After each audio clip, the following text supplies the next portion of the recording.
was so close to my family. I didn't want to like move out, but I loved my husband. Yeah, I do have a guest appearance today too. Actually, they decided to just come along with me to the new year, so that's fun. That's another thing of adulthood is, you know, when you stress out, you just start breaking out. Your skin starts to feel your stress. But anyway, so you're gonna deal with a lot of people's opinions, and you know, I know it's easier said than done, but like, what do they have?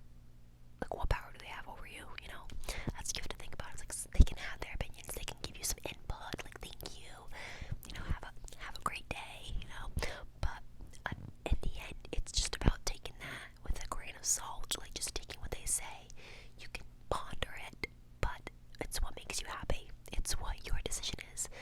You have kids, there are gonna be people all around you that give you like, make sure your kid does this. Oh, don't do that to your kid. Oh, don't do this to your kid. Oh, don't feed them this. Don't do that. Don't put them to sleep like this. Sleep when the baby sleeps. Do this. It's just, they're trying to help. Just realize that people are trying to help. They're not trying to be a Karen. They're not trying to be a Karen, but they're trying to help. And I know because sometimes it can feel like they're trying to be a Karen because like the stuff they say is like, and you start to kind of think about it, and you're like, so do they think I'm not capable of doing something? Do they not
yourself if you're